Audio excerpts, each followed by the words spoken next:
Welcome back to A Game in the Life and yet another episode type for this particular series, because my gaming habits have changed quite a bit in recent years. I've always been partial to single player experiences, even though a Destiny or an Overwatch will kind of work their way in here and there. But as I have aged, and as my family has aged, Evelyn, my daughter, is 15 now at this point, I find myself playing a lot of local kind of family-friendly type stuff, for lack of a better word. In fact, it's kind of broken down into a two-game system, more or less. I've got one game that I'm playing over there with my family, with Evelyn, and then I have another that I'm usually working on by myself at some point when I have the time, which brings me to the ultimate truth when compared to years past. I just don't play as many games as I used to. In fact, I could probably fit all of my thoughts on an entire year's worth of games into a relatively short video. And I figured, since here we are in November, 2024 is coming to a close pretty soon, I could probably do that for 2022. But Ryan, you couldn't possibly mean that you have a running list of thoughts on games that you've played over 2 years ago now. Monopoly Madness doesn't have much to do with Monopoly per se, so it's not an overly long descent into capitalistic sadism at the expense of your fellow man. It's more of a whimsical jaunt around a multiplayer map, trying to capture and or steal properties with power-ups and whatnot, that type of thing. And honestly, it's not horrible.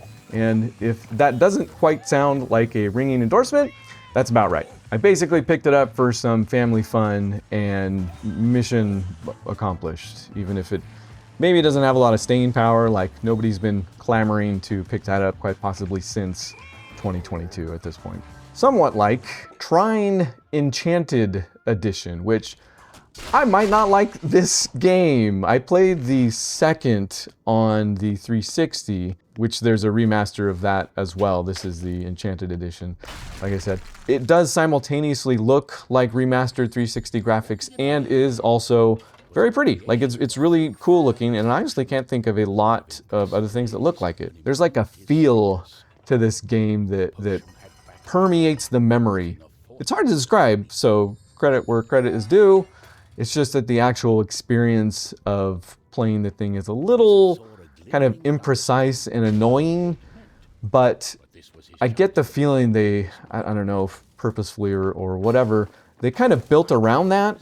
Like, it feels like it's built into the DNA of the game. And again, it probably just is additive as far as experiences go. This game just feels a certain way, even if I don't always know that I like that feeling at times. Unravel. Look how pretty Unravel is, rivaled only by its cuteness, its twee the game. Look at that little guy go. And for some reason, it has no death objectives. Like, here's this just beautiful kind of vibe of a game, you know, just sit back and relax, let it wash over you, that you don't have to stress about necessarily, maybe even relieves some stress, but also don't die. If you do, you have to start over from the beginning.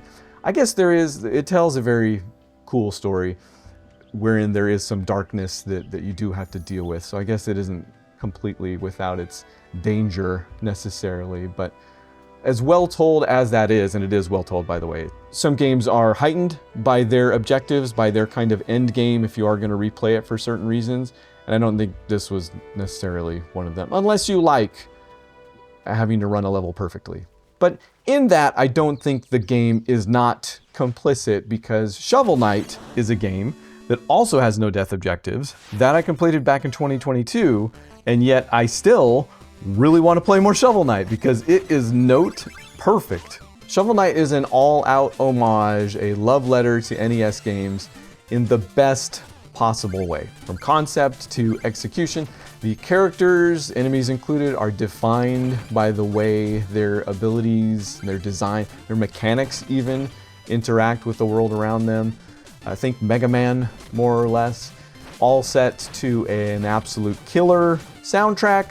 Think Mega Man, more or less, and it's not just Mega Man, but as much as that game encapsulates an era, Shovel Knight recalls it with basically perfect precision. But that's all I'll say for now because I've really only completed the base game, and this thing, since launch and obviously since many, many years ago, has become a platform kind of in and of itself. So there's a ton more to it, and I'm going to play it all. Just like I would for Teenage Mutant Ninja Turtles Shredder's Revenge, which is another one kind of like Shovel Knight that I describe as kind of nostalgia crystallized, and they also really nail it. But Shredder's Revenge is more of an upgrade than an homage, necessarily speaking. It's not really 16-bit graphics. There's increased movesets and mechanics. It's a what if brawlers never went away and we're still in the conversation with modern game design type thing, which has also been hard to pull off. So again, credit to the teams involved. Your Teenage Mutant Ninja Turtles game is rad. And it reminds me of games still to this day, like Double Dragon 1, Double Dragon 2, Double Dragon 3, and we'll get there, but also Double Dragon 4. And I don't know if I've mentioned this at any point, but one of the things I love doing is going back and beating games that I just was not good enough for back in the day. And pretty much any Double Dragon fits that bill for me, although I only remember playing the first, I think, with any real regularity, and I never owned it, so it was probably something we rented just over and over again until we probably should have just bought the thing outright at some point. But I do enjoy the genre quite a bit, the moving left to right and punching people genre. One of my favorites, but also has proved to be something that Evelyn and I can get into together. So 1, 2, and 3, again, pretty much unchanged from years past, pretty samey between the two with some nice quality of life improvements that still go a long way even today. But Double Dragon 4 is interesting. In fact, some of you are probably thinking, there's a Double Dragon 4? There is. It was made by, I guess, the people that did, I think, the Sega Master System ports, like literally back in the day. They made Double Dragon 4 in 2017, but honestly, it makes more sense to say that somebody probably figured out a time machine, went back and made this in the actual 80s, but with the idea that this would be some sort of a janky port 40, 50 years later. It's kind of the Bizarro World approach, honestly, compared to the approaches of Shovel Knight or Shredder's Revenge, or for that matter, Minute. So one of the other things I've found out as I've gotten older is that I've become a sucker for a couple types of games. I'm a sucker for a good look, which Minute is no slouch. It's kind of bare bones. You can see it's black and white there, but it nails its look. No complaints, honestly. I'm also a sucker for games that don't overstay their welcome, especially when they're short. And I do think those are two different things. In Minute, you find a sword on a beach that curses you to die every 60 seconds, which honestly sounds like a nightmare. Like there's no way they made that not annoying, but they did. Because not only is it short, like you could complete this in 2 hours, probably 4 hours if you wanted to do the whole shebang.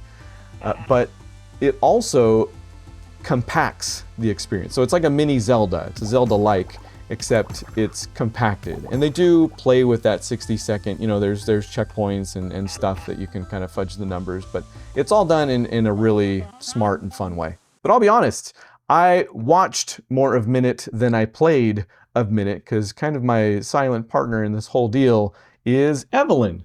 Evelyn, what did you think of Minute? Minute took me a little bit to get into, because at first I thought it was a little hard and I didn't play it for a while, and then my dad made me play it. I don't think that's true. But then I tried to get more into it, and it actually turned out to be more fun than I thought it would be. So as I started to play it more, I unlocked more things, and I discovered more things to unlock, and then all these other things happened, and it was fun. That sounds about right. Yeah. Did you like it? Yeah, I liked it. Okay, excellent.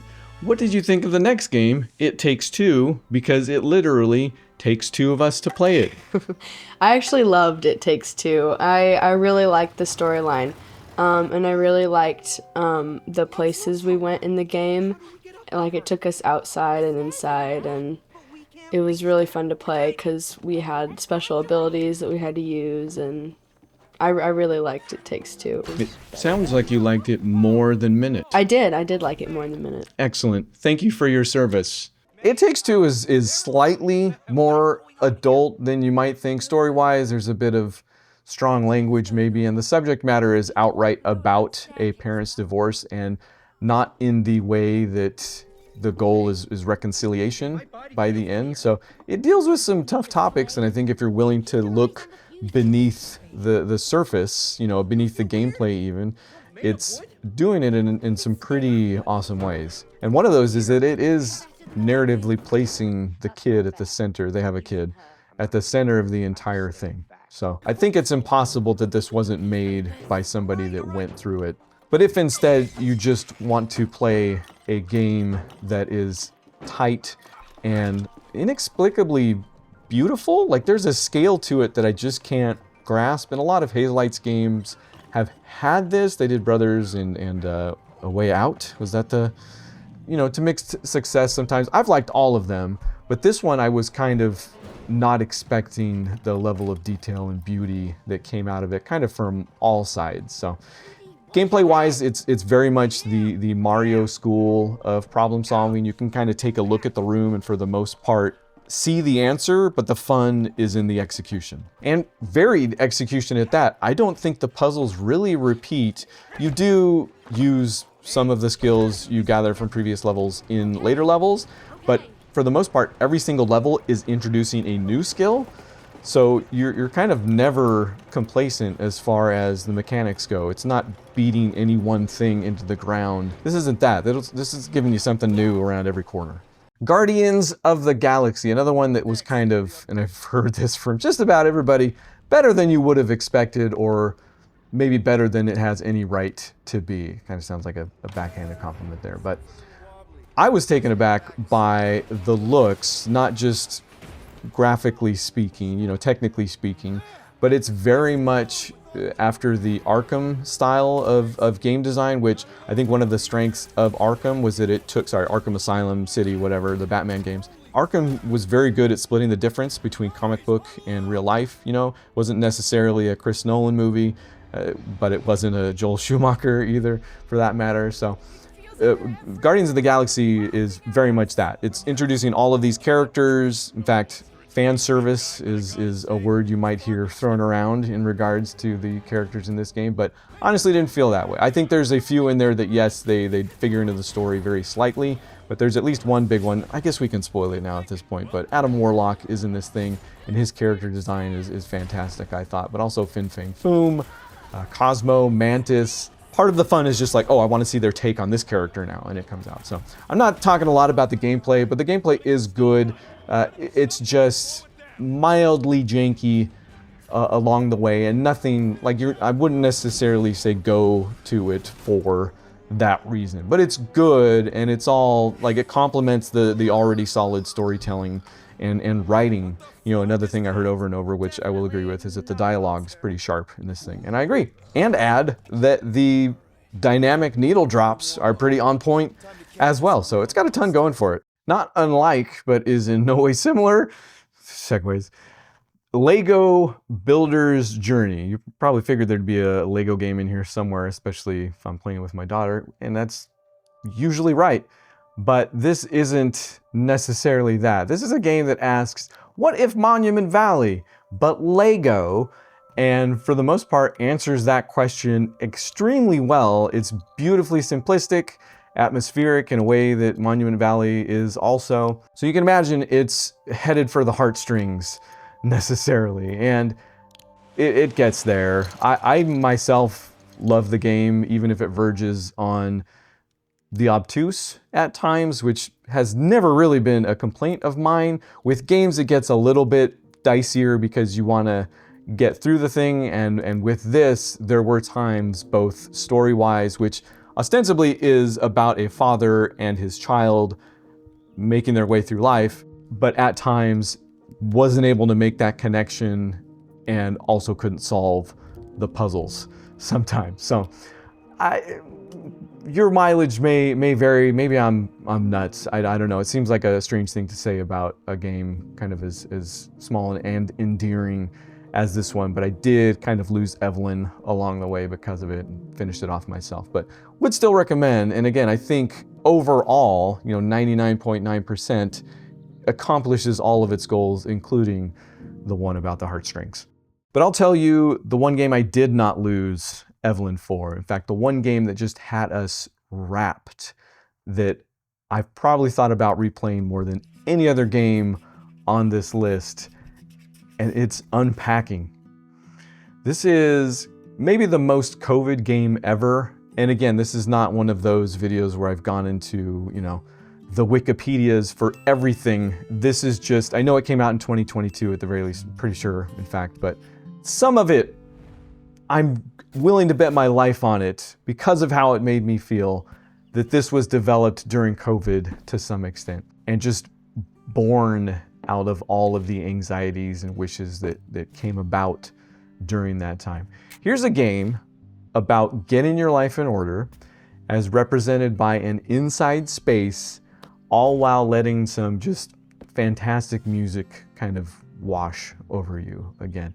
And I've heard tell that because of that, the story is kind of slight, but the amount that you create in your mind, and it's not, it's not all there. There are some obviously very small and nuanced touches throughout this game, but the narrative that takes shape in your mind as some of these items populate this person's life over the years, like that seems endless. That seems like the opposite of slight. So I know a lot of people liked this game, but I absolutely loved it, and Evelyn did as well. So you could also play it and get next to nothing or none of what I've said out of it. But again, maybe playing this so close to COVID probably didn't hurt. But to me, this feels like somebody dealing with some issues and helping me to do the same, which I can't think of a higher compliment. So that was 2022 in a nutshell for me as far as games go. Yes, I do have a similar list for 2023. I suppose that will be, and 2024, obviously. At some point, this just becomes a video that drops at the end of every year, but I've got some catching up to do. So if you're into that, please go to patreon.com/Ryan_runs_. Even just the lowest tier at $2 gets you access to the Discord where you can tell me what videos you want. I know a lot of this channel seems like some high-level navel-gazing, but I'm very easily influenced by patrons. You got a video you want me to make, it may only take $2 for me to make that video. So if Patreon isn't your speed, you can go to PayPal, and it's just a one-time donation. But also any watching of the videos, any liking and subscribing of the videos, thank you. You are my favorite game of 2022. See you next time.